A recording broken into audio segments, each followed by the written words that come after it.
Kantara chapter 1 തിയേറ്ററിൽ പ്രേക്ഷകരെ ആകെ ഞെട്ടിച്ചിരിക്കുകയാണ്. അതിനൊപ്പം ഒരു സന്തോഷം, നമ്മളുടെ ഹരിശങ്കർ പാടിയ ഒരു പാട്ട് കൂടി ആ സിനിമയിലുണ്ട് എന്നുള്ളതാണ്.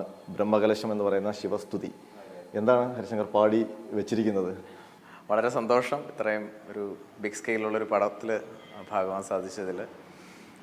കാന്താര ചാപ്റ്റർ ആദ്യത്തെ കാന്താര ഇറങ്ങിയപ്പോൾ അങ്ങനെ ആഗ്രഹിച്ചിരുന്നു ഇതുപോലെ ഒരു പടത്തിൽ കിട്ടിയിരുന്നെങ്കിലെന്ന്. പക്ഷേ ഞാൻ മലയാളത്തിൽ എൻ്റെ രീതിയിൽ പാടി. എന്തായാലും അത് പ്രേക്ഷകർക്ക് ഒരുപാട് പേർക്ക് ഇഷ്ടപ്പെട്ടു, ഒരുപാട് കമൻസ് വരുന്നുണ്ട്. അങ്ങനെ ഇത് ഞാൻ വർക്ക് ചെയ്യുന്ന 3ാമത്തെ കന്നഡ മൂവിയാണ്. അപ്പോൾ തീർച്ചയായിട്ടും ആ ടീമിനോടും, എസ്പെഷ്യലി എൻ്റെ music director Ajaneesh Loknath sir, അതുപോലെ എൻ്റെ ബ്രദർ MR രാജാകൃഷ്ണൻ, രാജേട്ടനാണ് ഈ പടത്തിൻ്റെ തിയേറ്റർ മിക്സ് ചെയ്തിരിക്കുന്നത്. അതിലൊരു കമൻറ്റ് ഞാൻ കേൾപ്പിക്കാം. ഇതിൻ്റെ ഈ ബ്രഹ്മകലശത്തിൻ്റെ യൂട്യൂബിൽ അടി വന്നത്, ഹരിശങ്കറിൻ്റെ അടുത്തെത്താൻ മറ്റു പാട്ടുകാർ ഉഷ്ണിക്കും. കർണാടക സംഗീതം കുലത്തൊഴിലായി എടുത്ത കുടുംബത്തിൽ നിന്നാണ് നമ്മുടെ ഹരിശങ്കർ വരുന്നതാണ്. അപ്പോൾ ആ ഒരു ബാക്ക്ഗ്രൗണ്ട് ഈ പാട്ട് പാടാൻ എൻ്റെ മുമ്പുണ്ടായിരുന്ന ആൾക്കാർക്കാണ് ആ ഒരു കമൻറ്റ്. തീർച്ചയായിട്ടും അവരാണത് ഡിസർവ് ചെയ്യുന്നത്.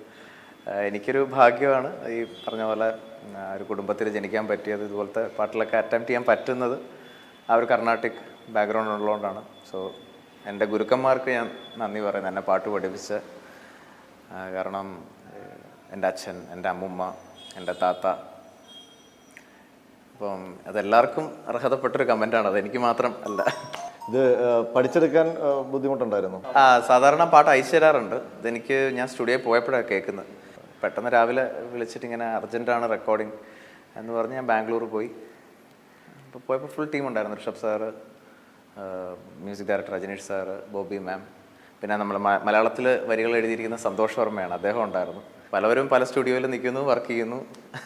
അങ്ങനെ ഒരു പുതിയ എക്സ്പീരിയൻസ് ആയിരുന്നു. റെക്കോർഡിങ് ചിലത് രാവിലെ ഉണ്ടായിരുന്നു, ചിലത് പാതിരാത്രിയായിരുന്നു.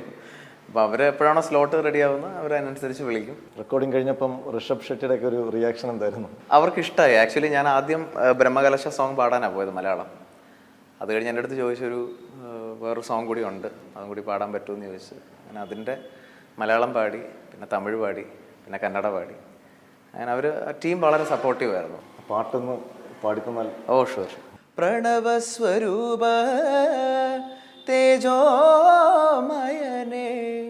പുണ്യസഞ്ജയമേ പരമസുഖം യത്ര ശ്രദ്ധാ ച ഭക്തിം തത്ര ലഭതേ ജയന്തം ദേവചിത്തം.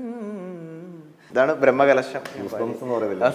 ശിവതാണ്ഡവ സ്തോത്രത്തിന്റെ പല വേർഷൻ കേൾക്കുമ്പോഴാണ് നമുക്ക് ഇങ്ങനെ ഒരു, അതിനുശേഷം എനിക്ക് തോന്നുന്നു ഇത്രയും രോമാഞ്ചം ഉണ്ടാക്കുന്ന ഒരു ശിവസ്തുതി. Thank you so much.